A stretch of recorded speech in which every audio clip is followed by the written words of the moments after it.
Assalamualaikum warahmatullahi wabarakatuh. Perkenalkan, nama saya Ratna Kirani dengan NPM 203100097 dari kelompok 9. Baik, di sini saya akan menjelaskan dan menjelaskan cara pemakaian pack flow meter dan cara kerjanya. Baik, pertama ada pengertian pack flow meter, yaitu merupakan alat yang digunakan untuk mengukur seberapa lancar aliran udara yang mengalir dari paru-paru. Nah, tes ini memeriksa fungsi paru-paru dan sering digunakan oleh pasien yang memiliki asma. Sederhananya, alat ini mengukur kemampuan Anda untuk mengeluarkan udara dari paru-paru dengan bentuk yang kecil dan mudah digenggam. Nah, pack flow meter mudah dibawa kemana-mana.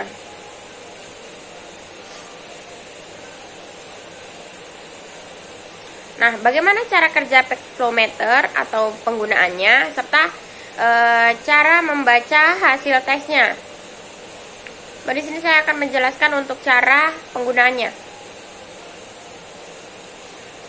Pada dasarnya, pack flow meter itu alat yang digunakan untuk mengukur pack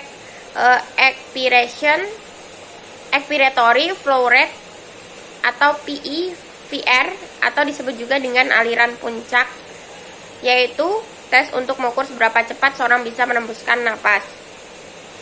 Nah, biasanya orang dengan penyakit asma kerap melakukan pemeriksaan ini. Bukan hanya asma, pack flow meter adalah tes yang juga dapat membentuk dan membantu proses diagnosis penyebab kondisi sesak napas seperti penyakit paru obstruksi kronik atau PPOK, kemudian bronkitis, kemudian pneumonia dan pneumotoraks. Transpirasi paru-paru yang tidak bekerja dengan benar, tes ini dapat Anda lakukan sendiri di rumah menggunakan alat yang bernama pack flow meter. Namun, penggunaan alat ini sebaiknya dilakukan dengan konsultasi terlebih dahulu kepada dokter sebelum penggunaannya. Nah, kenapa perlu melakukan tes dengan pack flow meter?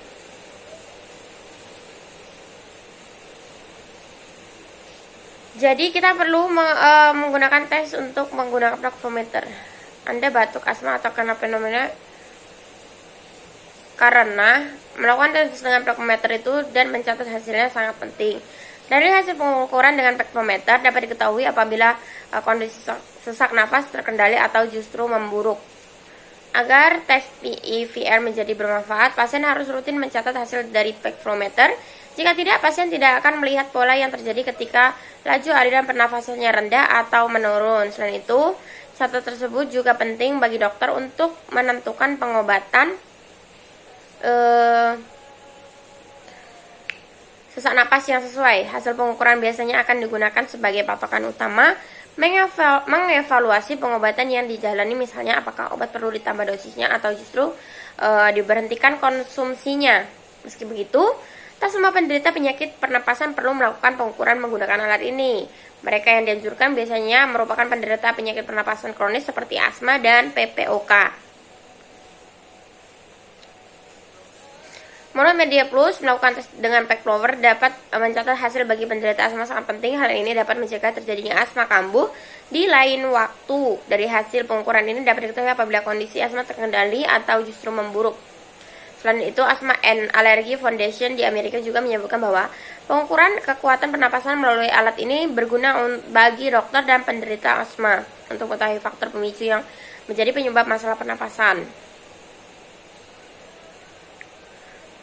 Manfaat lain dari tes ini untuk penderita PPOK yaitu mengetahui kinerja pengobatan PPOK yang diberikan dokter, kemudian mengetahui adanya gejala-gejala PPOK yang memburuk, kemudian membantu mengurangi jumlah kunjungan ke dokter dan rumah sakit.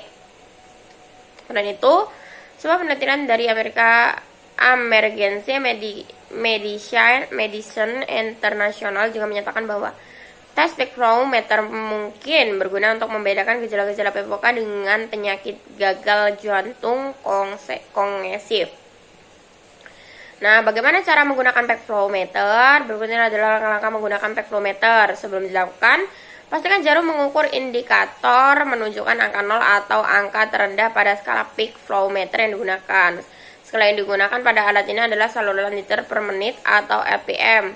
Kemudian berdirilah tegap, ambil nafas sedalam mungkin, lalu tahan dan biarkan udara mengisi paru-paru Anda. Pastikan mulut Anda kosong. Kemudian dalam keadaan pada menahan napas, tempatkan corong di antara kedua bibir. Tempelkan bibir secara serapat mungkin pada corong. Kemudian dalam satu embusan napas, keluarkan udara sebanyak dan secepat mungkin. Pastikan Anda mengeluarkan saluran udara yang tersimpan di paru-paru. Doronglah udara yang keluar dari paru-paru, membuat jarum indikator bergerak sampai berhenti pada angka tertentu. Anda telah mendapatkan hasil pengukuran pertama. Catatlah hasil tersebut dengan mencantumkan tanggal dan warna. Ulangi seluruh langkah di atas sebanyak 3 kali. Penggunaan yang akurat menunjukkan angka peak flow rate yang berdekatan setelah angka tertinggi dari hasil pengukuran tersebut. Kapan waktu terbaik untuk menggunakan peak flow rate? Jadi setelah bangun tidur atau siang hari, kemudian setelah atau sebelum minum obat, kemudian memperoleh nilai peak flow baru walaupun sama dengan yang ditunjukkan pada pengukuran di hari-hari sebelumnya, sebagaimana yang diinstruksikan dokter. Kemudian melakukan pengukuran paling tidak 2 kali dalam sehari selama 2-3 minggu. Akan tetapi setiap orang dengan masalah pernapasan biasanya memiliki kondisi yang berbeda-beda, sehingga peak flow rate terbaik yang bisa dicapai pun berbeda-beda. Maka itu, Anda sebaiknya berkonsultasi dengan dokter atau tim medis untuk mengetahui waktu terbaik pengukuran peak flow rate yang disesuaikan dengan kondisi kesehatan Anda. Bagaimana cara membaca hasil tes dengan peak flow meter? Jadi, hasil tes yang normal biasanya bervariasi tergantung usia, jenis kelamin, dan tinggi badan. Maka itu, Anda perlu berkonsultasi dengan dokter untuk mengetahui hasil normal yang Anda miliki. Setiap zona ini menandakan perkembangan penyakit pernapasan Anda, yaitu kalau zona hijau itu tanda adalah stabil atau mampu menjalani kegiatan hari-hari. Kemudian kalau zona kuning tandanya Anda harus berhati-hati terlebih jika terdapat gejala seperti batuk, bersin, ataupun napas pendek. Kemudian kalau zona merah Anda yang cukup parah. Anda mungkin mengalami batuk terus-menerus, napas sangat pendek, dan sebaiknya menjalani perawatan. Jika berada dalam zona hijau 80-100%, Anda sebaiknya melakukan konsumsi obat yang telah diberikan dokter. Nah, pengukuran yang berada di zona kuning 50-80% menandakan kondisi sesak napas memburuk dan membutuhkan pengobatan tambahan. Zona merah di bawah 50% mengindikasikan antara membutuhkan penanganan darurat atau bisa meminum obat yang dianjurkan dokter sebagai langkah pertolongan pertama sesak nafas. Bagaimana jika hasil peak flow meter saya tergolong tidak normal? Nah, jika Anda menderita penyakit pernapasan dan memiliki tingkat aluran puncak kurang dari 80% dari jumlah terbaik, Anda harus menggunakan obat inhaler atau darurat Anda. Baik, terima kasih. Sekian yang dapat saya sampaikan. Apabila ada kurang dan lebihnya, saya mohon maaf. Saya akhiri. Wassalamualaikum warahmatullahi wabarakatuh.